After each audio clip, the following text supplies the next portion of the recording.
Magandang gabi po sa lahat. Luzon, Visayas, Mindanao, kung saan kayong dako ng mundo po, tayo nagbabalik dito sa aking munting channel po, Samuel Soriano TV29 para mag-discuss ulit ng another coins. Ayan po.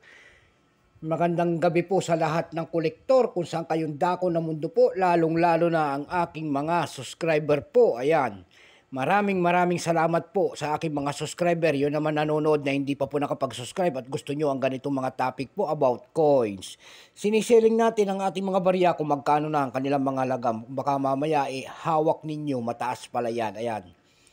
At makita nyo dito sa aking YouTube channel at dinidiscuss ko pala. Ayan po para di sa nagkapera kayo ng malaki. Ayan. Magandang gabi po sa lahat ng kolektor kung saan kayong dako ng mundo po, lalo-lalo ng ating mga senior citizen. Ayan, yung hindi naman nakapag-subscribe, baka pwede makisuyo naman, pakipindot naman sana ang ating notification bell, subscribe, and share para ma-update po kayo sa mga latest ko pang gagawin mga video po. Ang pag-usapan po natin ngayon yung aking bibiling coins. Ayan.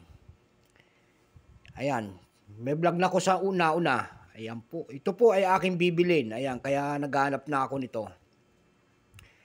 BSP po, 5 pesos po, ayan. Year 2000 po, ayan. Year 2000, ayan. Yan ang una kong bibilin. At dito po, sa ating 25 centimos po, year. Ang ating binibili rito ay naghanap din ako nito ng year 2017 po, ayan. Ayon sa ating numista.com, ito pong year 25 centimos na NGC po, magnetic po ito, ayan. Mula year 2017 ito hanggang 2019, ayan. Pero mayroon tayong nakitang isang coins na year 2020 po, ayan o. Ayan, year 2020 po, ayan, ang kanyang nakalagay. So nagtataka ako bakit mayroong year 2020, kaya ako ito inilagyan ng error coins. Ito po ay NGC series, new generation currency po, ayan. Ang hinahanap ko po rito ay year 2017, ayan.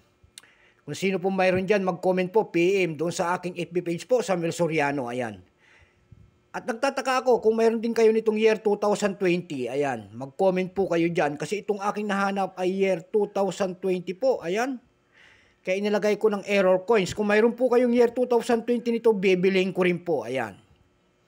At saka yung year 2017 nito, ang aking binibili po, ayan. At hinahanap ko at wala pa po ako noon. Pero doon sa ating datos, doon sa ating numista, ito lamang po ay year 2017 hanggang 2019. Ayan. Yung 2019 po, dalawa pong klaseng ginawa. Isang upper mint mark at saka isang high mint mark po. Ayan. Pero itong year 2020, sa dami-dami ko ng barya, ayan, nakita ho tayo ng year 2020. Ayan, year 2020 po, ayan. Kitang-kita naman, ayan, ayan po ang kanyang year 2020 po ang nakalagay. Samantalang ang datos ng ating numista hanggang year 2019 lamang ito. Kaya nilagyan siya natin ng error. Ngayon, kung may papakita ko yung year 2020 dyan, ayan, tsaka year 2017, aking bibilin po. So, hanggang dito na lamang po. Ayan, sinabihan ko lang yan at yan sana ay makakabili ako sa inyo. So, hanggang dito na lamang po. Luzon, Visayas, Mindanao, kung saan kayong dako ng mundo po. Keep safe po sa lahat and God bless.